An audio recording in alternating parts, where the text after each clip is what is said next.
Coba deh lu bayangin, ayah dan ibu lu disiksa di depan mata lu, dan syarat agar mereka dilepasin dari siksaan itu adalah lu harus murtad. Bayangin aja dulu, bayangin gimana kompleksnya kepusingan antara mau nyelamatin orang tua tapi harus murtad, atau mempertahankan keimanan tapi disiksa.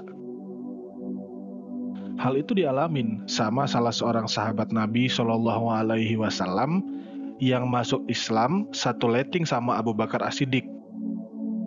Angkatan mereka ini lebih sering disebut sebagai As-Sabiqunal Awwalun atau generasi awal yang memeluk Islam. Angkatan ini nggak banyak, tapi mereka solid. Bisa dibilang fenomena ini mirip sama sekolahan zaman sekarang, di mana kalau satu angkatan siswanya nggak banyak, biasanya mereka solid sampai tua. Begitu juga angkatan pertama dalam Islam ini. Nah, sahabat Nabi yang mengalami siksaan dan disuruh memilih antara mau nyelamatin orang tua tapi harus murtad, atau mempertahankan keimanan tapi disiksa tersebut bernama Ammar bin Yasir.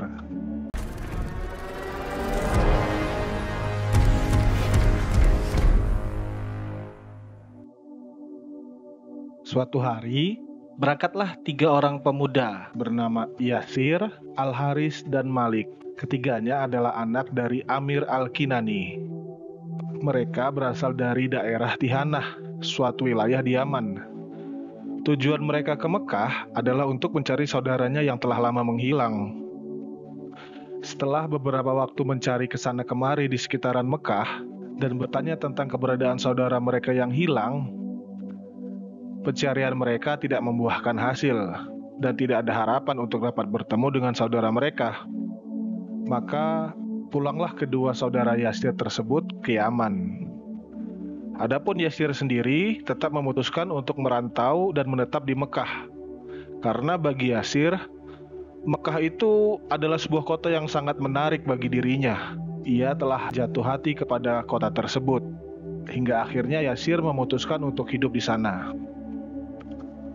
Sebagai perantauan yang asing dan hidup sebatang korek, Yasir menyadari bahwa ia harus mencari seseorang yang dapat menjaminnya dari kerasnya kehidupan kota Mekah, di mana hukum yang diterapkan saat itu adalah hukum rimba.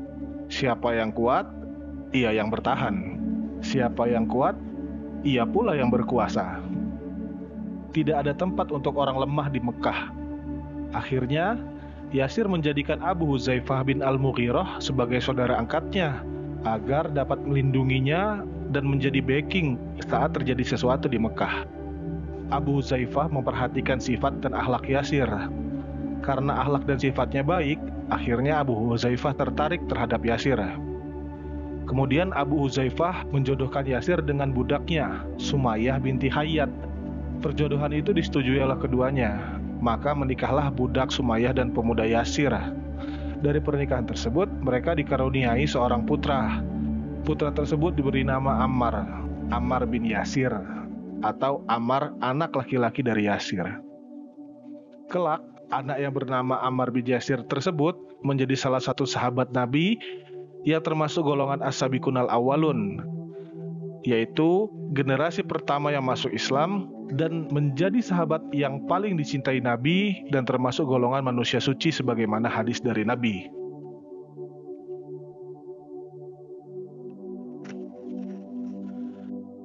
Sebagai anak dari budak, tentu secara otomatis Ammar pun berstatus budak. Namun karena kebaikan hati Abu Huzaifah yang senang melihat akhlak dari Yasir, akhirnya Ammar bin Yasir dibebaskan dari status budak dan menjadi manusia merdeka. Beranjak remaja, Ammar ini pemuda yang akhlaknya nggak bercanda. Langsung oke gas saat Nabi Muhammad SAW mengajaknya untuk masuk Islam bersama para As-Sabiqunal Awwalun lainnya. Karena agama Islam ini disiarkan secara sembunyi-sembunyi pada awalnya, maka Ammar pun melaksanakan Islam secara underground dari orang tuanya yang pada waktu itu belum memeluk Islam. Adalah Darul Arqam, rumah sahabat Nabi yang biasa dijadikan markas pada awal pengajaran Islam kepada para As-Sabiqunal Awwalun. Ammar diam-diam rajin untuk hadir ke Darul Arqam setiap ada kesempatan. Curiga karena anaknya sering menghilang, Sumayyah, ibu dari Ammar, menanyakan kemana perginya Ammar selama ini secara diam-diam. Ammar pun menceritakan tentang agama yang diwahyukan kepada Nabi Muhammad SAW. Mendengar nama Muhammad, Sumayyah menjadi sangat takut. Bukan karena agama yang dibawanya, melainkan saat itu sosok Muhammad adalah sosok yang sedang hangat diperbincangkan di Darun Nadwah. Sebagai informasi, Darun Nadwah ini merupakan balai pertemuan besar tempat setiap kepala suku berkumpul. Sumayyah tahu betul bagaimana kebencian para tetua kaum Arab Quraisy terhadap Muhammad kala itu. Karena Sumayyah bertugas sebagai budak dari Bani Makhzum yang merupakan salah satu petinggi dari kaum Quraisy. Sumayyah bertugas mengantarkan susu pada tongkrongan elit Arab kala itu. Secara tidak langsung, Sumayyah tentu mendengar sekilas apa yang diobrolin oleh tongkrongan elit Mekah pada waktu itu. Karena takut akan dipersekusi oleh kaum Quraisy dan masih memikirkan keselamatan keluarganya yang hanya seorang budak dan suaminya yang seorang perantauan, Sumayyah enggan mengikuti ajakan anaknya. Setelah menceritakannya kepada suaminya, Yasir, kemudian memantapkan hati untuk memilih, akhirnya Sumayyah dan Yasir berkeputusan bulat, satu putaran untuk memenangkan Islam di hati mereka. Mereka kemudian bersyahadat di depan Rasulullah SAW, disaksikan oleh anaknya, Ammar. Walaupun sudah membulatkan tekad, ternyata ketakutan awal Sumayyah akan dirinya dan keluarganya saat memilih untuk memeluk Islam itu terjadi. Awalnya keluarga Yasir mengikuti kajian Rasulullah secara diam-diam di Darul Arqam sebagaimana anaknya Ammar dan para sahabat lainnya. Namun lama-kelamaan, apa yang dilakukan keluarga Yasir ini ketahuan oleh Bani Makhzum. Otomatis, Bani Makhzum kebakaran jenggot dong. Ya gimana enggak? Bani Makhzum ini kan masuk dalam kategori elit di suku Quraisy. Bani Makhzum juga termasuk suku yang paling vokal, paling agresif, paling kritis kalau masalah tentang Nabi Muhammad SAW. Bani Makhzum ini semacam korlapnya Bani Quraisy yang kerjaannya ngomporin dan mimpin debat untuk menentang penyebaran agama Islam yang dilakukan oleh Muhammad. Dan korlap dari Bani Makhzum ini bernama Amr bin Hisham alias Abu Jahal. Abu Jahal merasa kecolongan dong atas kelakuan budaknya. Kok bisa dia yang dengan keras menentang Islam, melarang orang-orang untuk masuk Islam, ternyata budaknya sendiri malah masuk Islam. Ya karena udah terlanjur malu dan gak punya muka lagi di hadapan suku Quraisy lainnya, Abu Jahal ngambil inisiatif. Abu Jahal bilang kalau ini adalah budak milik Bani Makhzum. Biarkan kami sebagai Bani Makhzum yang ngasih dia pelajaran. Yasir yang notabene sebagai perantauan yang miskin dan Sumayyah yang kerjanya adalah sebagai budak, keduanya sebatang kara tanpa saudara dan tanpa kekuasaan di Mekah, cuman bisa pasrah saat ia, istri dan anaknya diseret oleh Abu Jahal ke tengah padang pasir. Tujuan penyeretan itu adalah untuk menyiksanya. Hal tersebut dilakukan di siang hari panas. Ya dalam konteks siksaan ini gue gak bisa nyeritain detail gimana siksaannya. Ya lu bisa bayangin aja kalau disiksa itu gimana. Gak mungkin kan Yasir dan keluarganya dibonceng naik onta sama Abu Jahal, terus diajak jalan-jalan sore sambil menikmati surya perlahan menghilang. Itu udah gak mungkin. Ya intinya dalam siksaan itu Abu Jahal cuma pengen nunjukin ke orang-orang Makkah pada waktu itu, gini loh jadinya kalau lu masuk Islam, hidup lu gak akan tenang.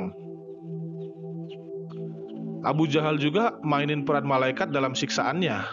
Dia nunjukin belas kasih. Kalau seandainya Yasir dan keluarganya menyatakan bahwa Lata dan Uzza adalah Tuhan mereka, cukup menyebut itu saja di mulutnya, maka Abu Jahal akan berhenti menyiksa keluarga tersebut.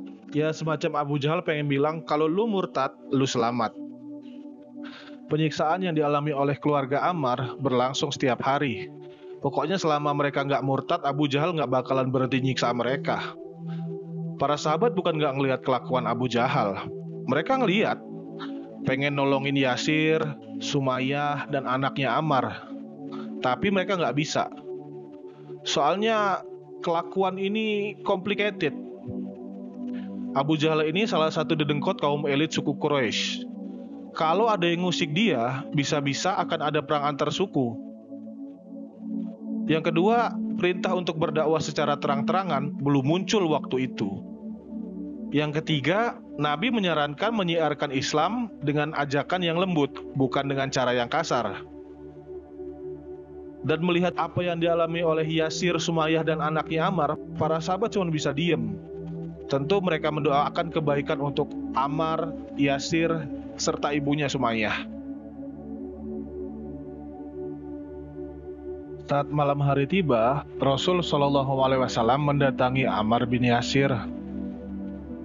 Kemudian Ammar menceritakan kepada Rasul siksaan yang dialaminya sepanjang hari. Mendengar cerita Ammar tersebut, kemudian Rasulullah bersabda,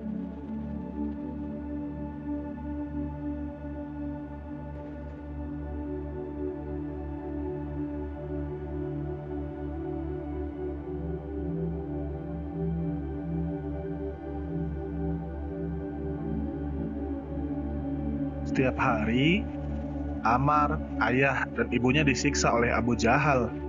Kemudian istirahat pada malamnya untuk melanjutkan siksaan pada esok harinya. Puncaknya, Sumayyah, ibu dari Ammar, untuk kesekian kalinya diminta oleh Abu Jahal agar ia murtad. Sumayyah tetap kekeh mempertahankan keimanannya dan membentak Abu Jahal sambil meludahinya. Abu Jahal murka dan mengambil tombak lalu menusuk Sumayyah. Sumayyah tewas di depan mata suami dan anaknya. Atas kejadian tersebut, Sumayyah dinyatakan sebagai perempuan pertama yang syahid dalam Islam. Karena tak tahan oleh siksaan kaum Quraisy dan tak sanggup menyaksikan bagaimana ibunya meninggal disiksa oleh Abu Jahal, akhirnya Ammar menyebut bahwa Lata dan Uzza adalah Tuhan mereka. Abu Jahal tersenyum puas, lalu membebaskan Ammar dan ayahnya, Yasir. Malam hari setelah peristiwa tersebut, Yasir, ayah dari Ammar, yang notabene sudah tua, akhirnya meninggal, sembari menitipkan salam untuk Rasul Shallallahu Alaihi Wasallam sebelum napas terakhirnya dihembuskan. Atas kejadian ini, Yasir menjadi syahid laki-laki pertama dalam Islam. Yasir berhasil berjuang dari siksaan untuk mempertahankan keimanannya sampai meninggal. Yasir dan istrinya Sumayyah sudah dipastikan sakinah, mawaddah, warohmah antil jannah. Sebagaimana hadis dari Nabi,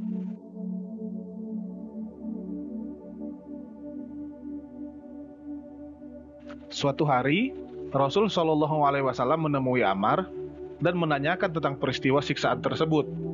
Ammar yang merasa bersalah dan takut terhadap azab Allah kemudian menceritakan bahwa ia sudah murtad dengan mengucap Lata dan Uzza sebagai Tuhan. Rasulullah kemudian bertanya, apakah orang-orang kafir itu menenggelamkanmu ke dalam air sampai kamu mengucap begini dan begitu? Ammar lantas menjawab, benar wahai Rasul. Rasulullah Shallallahu Alaihi Wasallam menenangkan Ammar dan berkata, jika mereka memaksamu lagi, tidak mengapa. Ucapkanlah seperti yang kamu katakan tadi. Kemudian Rasul membacakan kepada Ammar surat An-Nahl ayat 106.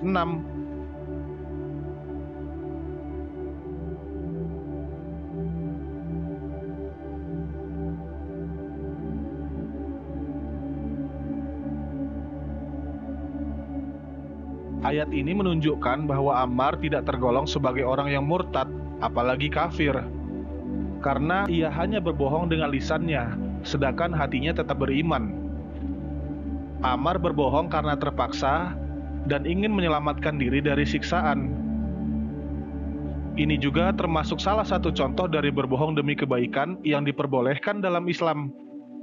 Namun, berbohong dalam kebaikan ini hanya boleh dilakukan dalam keadaan darurat atau dalam keadaan yang mengancam nyawa. Tidak boleh disalahgunakan. Sebagaimana Ammar berbohong di hadapan Abu Jahal karena nyawanya terancam. Setelah mendengar Rasul membacakan surat An-Nahl ayat 106 tersebut, Ammar merasa lega dan ia pun merasa bahagia seolah beban yang menggelayut di pikirannya telah terlepaskan. Rasulullah Shallallahu Alaihi Wasallam pun semakin bangga dengan keteguhan iman Ammar. Saking kagumnya, Rasul bersabda bahwa diri Ammar dipenuhi keimanan sampai ke tulang punggungnya.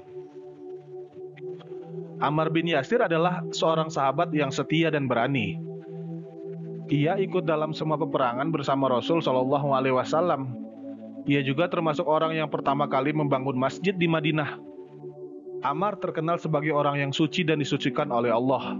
Sebagaimana Rasul Shallallahu Alaihi Wasallam pernah bersabda, "Izinkan ia masuk ke lapangan untukmu, wahai laki-laki yang suci dan disucikan." Hadis tersebut ditujukan kepada Ammar. Ammar bin Yasir juga memiliki keistimewaan lain, yaitu beliau mendapat kabar gembira dari Rasul Shallallahu Alaihi Wasallam bahwa kelak Ammar bin Yasir akan meninggal karena dibunuh oleh kaum pemberontak. Hal tersebut berdasarkan hadis Rasul yang mengatakan bahwa Ammar akan dibunuh oleh golongan orang-orang yang zalim. Hadis tersebut terjadi beberapa puluh tahun setelahnya, ketika Ammar bin Yasir ikut berperang dalam Perang Siffin. Perang Siffin ini terjadi pada tahun 657 Masehi atau 37 Hijriah antara Ali bin Abi Thalib yang merupakan khalifah keempat dari Khulafaur Rasyidin versus Muawiyah bin Abi Sofyan yang merupakan gubernur Suriah saat itu. Posisi Ammar berada di pihak Ali bin Abi Thalib dalam perang tersebut. Ammar bin Yasir gugur sebagai syuhada di usia 87 tahun. Beliau meninggal dengan membawa nama Allah Subhanahu wa Ta'ala di bibirnya saat menghembuskan nafas terakhirnya.